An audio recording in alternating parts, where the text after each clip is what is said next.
لله رب العالمين. وقال تعالى: واعتصموا بحبل الله جميعا. وقال تعالى: وقال ربكم ادعوني استجب لكم إن الذين يستكبرون عن عبادتي سيدخلون جهنم داخلين. صدق الله مولانا العظيم وصدق رسوله النبي الكريم ونحن على ذلك لمن الشاهدين والشاكرين والحمد لله رب العالمين. هو الحبيب الذي ترجى شفاعته لكل هول من الأهوال مقتربين. دعا إلى الله فالمستمسكون به المستمسكون بحبل غير منفصلين. يا رب صل وسلم دائما أبدا على حبيبك خير الخلق كلهم. اللهم صل على سيدنا ومولانا محمد وعلى آل سيدنا ومولانا محمد وبارك وسلم. محترم معزز سامعین، بزرگوں، دوستوں اور عزیزوں، سب سے پہلی بات یہ ہے تمام تعریفیں اللہ کے پاس ہے. یہ حقیقت ہے. اس واسطے سورہ فاتحہ کی پہلی آیت اس میں ہم سب نمازوں میں اس کو پڑھتے ہیں اور حرکات میں کرتے ہیں. اس کے اندر ہے تمام صفات الوہیت، تمام صفات خداوندی خاص ہے اللہ کی. باقی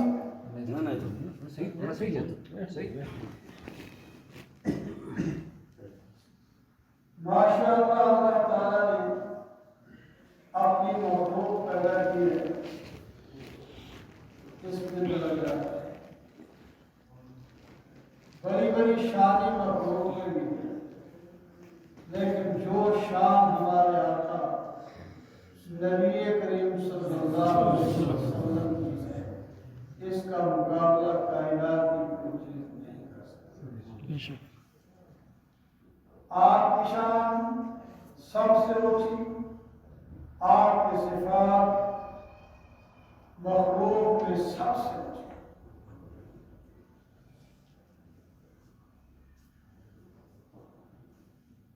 اور آپ کے بعد باقی پیغمبروں کی شانیں بھی اونچی ہیں، لیکن بڑا بھی نہیں. تلک الرسل فضلنا بعضهم علی بعض. یہ رسولوں کی جماعت جن کی پوری تعداد تمام مخلوق میں، ساری مخلوق میں کوئی بھی نہیں جانتا کہ کتنے پیغمبر ہیں. ہم اجمالی طور پر جتنے بھی اللہ تعالیٰ نے انسانیت کی ہدایت کے لیے پیغمبر بھیجے سب حق ہیں. بعض کے نام ہمیں بتائے گئے قرآن حدیث میں آئے ہیں، ان کو ہم نام سے اللہ کا رسول مانتے ہیں. اور بعض کے نام ہمیں نہیں بتائے گئے بلکہ نبی کریم صلی اللہ علیہ وسلم کو بھی تمام نبیوں کے نام کو پتہ نہیں. اللہ تعالیٰ خود قرآن پاک میں فرماتے ہیں فَمِنْهُمْ مَنْ قَصَصْنَا عَلَيْكَ وَمِنْهُمْ مَنْ لَمْ نَقْصُصْ عَلَيْكَ. رسول بھیجے ہیں ان میں سے بعض کو تو ہم نے آپ کو بتا دیا فلاں فلاں پیغمبر ہے، اور بعض کے بارے میں آپ کو نہیں بتا دیا، کہ پھر کس کو ہو سکتا ہے؟ عالم الغیب والشہادہ، ہر جزی کو جاننے والا اللہ ہے۔ اللہ کے نبی کے پاس بھی بہت علوم ہوتے ہیں، لیکن علوم کلی نہیں ہوتے کسی بھی نبی کے پاس۔ آپ بہت سی جگہ دیکھیں گے، آپ نبی علیہ السلام فرمائیں گے مجھے نہیں پتا۔ تو تعریف سچی تعریف کس کی ہے؟ اللہ۔ ہم بندوں کی تعریفیں کریں، بعض دفعہ ہم تعریف کر رہے ہوتے ہیں اللہ کی، وہ اس درجے کا ہوتا نہیں، اس درجے کا نہیں ہوتا۔ بہرحال ایک ہوتا ہے ظلم المؤمنین خیرا، مومنوں کے ساتھ بھلائی کا گمان کرو، لیکن صرف تعریفی کرتے رہنا کوئی بات نہیں۔ وہ صرف تعریفیں، ہر وقت کا تعریفیں، بے انتہا تعریفیں صرف اللہ کی ذات کی فاتحہ کے مستجاب الدعوات، یہ لفظ بھی بار بار سنا جاتا ہے۔ میں آپ کو خوشخبری دیتا ہوں، آپ سب مستجاب الدعوات ہیں۔ قرآن کے حوالے سے کہہ رہا ہوں، اپنی طرف سے تھوڑی کہہ رہا ہوں۔ وَقَالَ رَبُّكُمُ ادْعُونِي أَسْتَجِبْ لَكُمْ، تمہارے رب فرماتے ہیں کہ مجھ سے مانگو میں تمہاری دعا قبول کروں گا۔ مستجاب الدعوات کس کو کہتے ہیں؟ اس کی دعا قبول کی جائے۔ تو اللہ تعالیٰ نہ مجھے کہہ رہے، نہ آپ کو کہہ رہے، نہ کسی کو نہیں کہہ رہا، ساری مخلوق کو کہہ رہے تم مجھ سے مانگو میں تمہاری دعا کو قبول کروں گا۔ قال ربکم ادعونی استجب لکم، تم مجھ سے مانگو میں تمہاری دعا قبول کروں گا۔ ان الذين يستكبرون عن عبادتي سيدخلون جہنم داخرین۔ اور توجہ، اندھیرے روشنیاں ہوتی رہتی ہیں، جو لوگ مجھ سے مانگنے میں تکبر کریں، جو نہیں مانگتا تکبر ہی ہے، وہ مانگنا چاہیے، اللہ سے مانگنا چاہیے۔ بدر کا مقام ہے، نبی کریم صلی اللہ علیہ وسلم کے پاس مٹھی بھر جماعت صحابہ آئے جو جنگ کی تیاری کے لیے نہیں گئے تھے، وہ تو کافرے کو روکنے کے لیے گئے تھے، پوری تیاری تھوڑی تھی۔ اور بھی صحابہ تھے، صرف اتنی نہیں بات کہتے ہیں نا، بس وہ اس وقت تک 313 تھے، وہ تو ایک کافرے کو روکنا تھا اور بتانا تھا کہ یہاں مسلمانوں کی حکومت ہے، تم بغیر ویزے کے آ جا نہیں سکتے، بس اتنی سی بات تھی۔ تو اس کے لیے ایک تجارتی قافلے کو روکنے کے لیے اسلحے کی کتنی ضرورت ہوتی ہے؟ کوئی ضرورت نہیں۔ اللہ تعالیٰ نے فرمایا یہ ہم پھر اب تم گھر سے نکل ہی پڑے ہو نا، پھر ہم صرف تجارتی مقابلہ تمہارے ساتھ تجارتی قافلے کا مقابلہ نہیں رکھیں گے، وہ جو مسلح فوج آئے گی ہم اس کے ساتھ تمہارا مقابلہ رکھیں گے اور پھر تمہیں فتح دیں گے، اور پھر دنیا قیامت تک یاد رکھے گی کہ اللہ تعالیٰ مسلمانوں کو کس طرح جو ہے اس کی مدد کرتے ہیں۔ کسی کو نہیں بول سکتا، وہی خدا آج بھی ہے جس نے بدر میں مسلمانوں کی مدد کی تھی، وہ خدا آج بھی ہے۔ انسان بوڑھا ہو جاتا ہے، اللہ تعالیٰ بوڑھا نہیں ہوتا، انسان بیمار ہو جاتا ہے، اللہ تعالیٰ نہیں۔ اللہ تعالیٰ اسی قوت اور طاقت کے ساتھ ہیں، ہم کمزور ہو گئے، ہمارا وہ ایمان نہیں، ہمارا وہ اعتماد نہیں۔ فضائے بدر پیدا کر فرشتے تیری نصرت کو اتر سکتے ہیں آج قطار اندر قطار اب بھی اگر پہلو میں دل ہے اور طرف اسلام کی دل میں اتر سکتا ہے اپنا رحمت پروردگار اب بھی اللہ کی رحمت آج بھی برس سکتی ہے اللہ تعالیٰ فرشتے آج بھی ہمارے مدد کو بھیج سکتے ہیں اور اللہ کی مدد نہ تو ہم ایک منٹ بھی رہ نہیں سکتے تو میں جو آپ کو بتایا تھا کہ آپ سب استجاب دعوات ہیں وہ آپ دلیل کے ساتھ پوری کرتے ہیں تو سننے کے نہیں آپ لوگ یہ الگ بات ہے کہ ہمارے دعا مانگنے میں کوئی خرابی پیدا ہو جائے وہ نہ قبول ہو تو اپنی بات ہم نے اللہ دے دے اور دل ہمارا کسی اور طرح سے اللہ تعالیٰ فرماتا ہے غافل دل کی ہم دعا قبول نہیں کرتے مانگو تو پورے سچے دل کے ساتھ اخلاص کے ساتھ کہ یہ چیز مانگ رہا ہوں اور لے کے چھوڑوں گا اور یا اللہ تو ہی دے گا اور سبحان اللہ ایسے اخلاص کے ساتھ مانگ پھر یا حرام کھاتا ہے رشوت کھاتا ہے حرام کھاتا ہے سود کھاتا ہے لوگوں کا مال کھاتا ہے چوریاں کرتا ہے پھر دعا مانگتا ہے دعا قبول نہیں ہوگی یہ تو ہمارا قصور ہوا نا یہ ہمارا قصور ہے بھائی وہ پکڑا ادھر پوری توجہ ہمارا قصور ہوتا ہے جس میں دعائیں قبول نہیں ہوتی اور بعض دفعہ دعائیں قبول ہوتی ہے ہمیں پتہ نہیں چلتا دعا قبول ہوتی ہے اس نے 100 روپیہ مانگا دادا نے 1000 دے دیا یہ 100 پہ بیٹھا مجھے 100 نہیں ملا یہ اس کی طرف اس کی نظر نہیں جاتی کہ 1000 مل گیا مجھے اس نے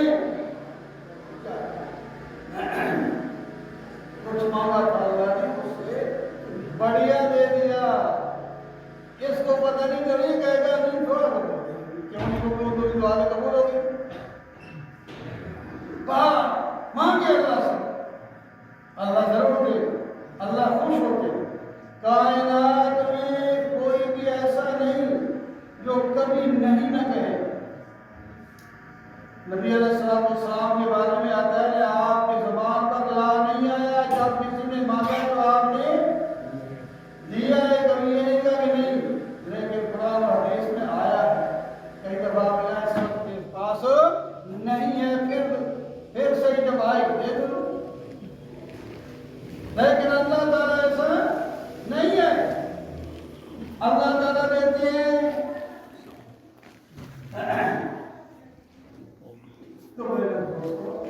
دعا قبول ضرور ہوتی ہے بعض اب اللہ تعالیٰ نے اس کے لیے دعا کو کیا کر دیا ذخیرہ آخرت کر دیا اور مرے گا تو پھر اللہ تعالیٰ اس کا بدلہ دیں گے یہ مجھے کیسے میرا اتنا عمل نہیں تھا کیسے مل گیا اسے بتایا جائے گا جو تم نے فلاں فلاں دعا کی تھی وہ ہم نے ذخیرہ کر دی آج دے دیتا ہوں اس کا بدلہ وہ کہے گا یا میرے میں کوئی دعا ہی قبول نہ ہوتی آئے اس کا بدلہ ملتا ہے جہاں مجھے ضرورت ہے تو میرے دوستوں اور بزرگوں آپ تمام لوگ کیا ہیں مستجاب دعوات ہیں کئی دعا اگر قبول نہیں ہو رہی تو اپنے گریبان میں جھانکی کیوں نہیں قبول ہو رہی چھوڑے نہیں مانگی جائے اور اس کا سبب بھی ڈھونڈے کہ کیوں نہیں قبول ہو رہے میں کوئی حرام تو نہیں کھاتا جھوٹ تو نہیں بول اس کا بھی علاج ہے توبہ کر آئندہ میں نے رشوت نہیں آئندہ میں نے کسی کا مال دھوکے سے نہیں آئندہ میں نے والدین کی نافرمانی نہیں کرنی آئندہ میں نے اپنے ہمسائے کو نہیں ستانا آئندہ میں نماز نہیں چھوڑوں میں نماز 5 وقت کی تکبیر اولیٰ کے ساتھ توبہ کرے گا، پھر تعلق بحال ہو جائے گا، پھر مستجاب الدعوات، تو سارے مستجاب الدعوات ہیں ماشاءاللہ۔ اور تیسری آیت کا ایک حصہ وَاعْتَصِمُوا بِحَبْلِ اللَّهِ جَمِيعًا، سارے مل کر اللہ کی رسی کو مضبوط پکڑ لو۔ اتفاق اور اتحاد کی ضرورت پیدا کرو، آپس میں متفق اور متحد ہو جاؤ، چھوٹی چھوٹی باتوں پر نہ لڑو۔ کوئی زمین پر لڑ رہا ہے، کوئی روٹی پر لڑ رہا ہے، کوئی پیسے پر لڑ رہا ہے، کوئی دوسرے کے گھر کا وہ جو اکٹھا کیا ہوا پورا اس کے گھر میں بیٹھ کے لڑ رہا ہے۔ مختلف لڑائیاں تمہاری ہیں، کوئی بھی لڑائی تمہاری نہ ہو، تمہارے اندر اتفاق ہو تو اللہ کا پیغمبر کہتا ہے اللہ علی الجماع، جب تمہارے اندر اتفاق ہو گیا تو اللہ تعالیٰ کی مدد جماعت پر آئے گی۔ اللہ کا ہاتھ ہے نفسی والا، اللہ کا ہاتھ ہے کس پر؟ جماعت پر۔ جماعت تب ہوتی ہے پھر اتفاق ہو، اتفاق میں جماعت کہاں؟ جماعت نہیں ہوتی، جماعت پر اللہ تعالیٰ کی مہربانی ہوتی ہے۔ یہ اللہ کا لفظ ہے، وَاعْتَصِمُوا بِحَبْلِ اللَّهِ جَمِيعًا وَلَا تَفَرَّقُوا۔ ایک موضوع نہیں کرنا، میں مختلف الگ الگ باتیں کر رہا ہوں۔ اتفاق کرنا ہے۔ اللہ تعالیٰ نے فرمایا کیوں نہیں اتفاق کرتے؟ ایک ہی عورت مرد کے، یعنی ایک ہی ماں باپ کے بچے ہو، پھر اتفاق کیوں نہیں؟ یا ایھا الناس انا خلقناکم من ذکر و انثی وجعلناکم شعوبا وقبائل لتعارفوا ان اکرمکم عند اللہ اتقاکم ان اللہ علیم خبیر۔ اور لوگوں، میں نے تمہیں ایک مرد اور ایک عورت سے پیدا کیا ہے۔ ہمارا ایک باپ اور ایک ماں ہے نا، یہ قریب والی، یہ شروع سے جب انسانیت شروع ہوئی ہے اس وقت میں ایک ہی باپ اور ایک ماں ہے۔ تو جب تم ایک ہی ماں باپ کے بیٹے ہو تو پھر قومیت کا کیا فرق ہو گیا، رنگ کا کیا فرق ہو گیا، بولی کا کیا فرق ہو گیا؟ چھوڑو ان کو، متفق ہو جاؤ، متفق۔ باقی میرے نزدیک تم سے معزز کون ہوگا؟ ان اکرمکم عند اللہ اتقاکم، تم بھی میرے نزدیک سب سے بڑا معزز، محترم، مکرم، شان والا وہ ہے جو سب سے بڑا پرہیزگار ہے۔ کوئی پرہیزگاری اتفاق قائم رکھ سکے گا، اگر پرہیزگاری کوئی نہیں تو اتفاق بھی نہیں، پھر ہے ایک بار کا لڑنا ہوتا ہے۔ تو میں آپ لوگ کے رباب بتاتا ہوں اپنی باتوں کا، سب تعریفیں صرف اللہ کی ہے۔ تم سب مستجاب الدعوات، سب کو اتفاق اور اتحاد کا حکم ہے، اور اس پر فضیلت بھی بیان کی گئی کہ اللہ تعالیٰ کی رحمت، فضل اتفاق والوں پر ہوگا، اتصال والوں پر ہوگا، اور پھر بتایا کہ تم سب ایک ماں باپ کی اولاد ہو، اس واسطے اتفاق سے رہو۔ باقی میرے نزدیک وہ سب سے محترم ہے جو سب سے بڑا پرہیزگار اور پابند ہو۔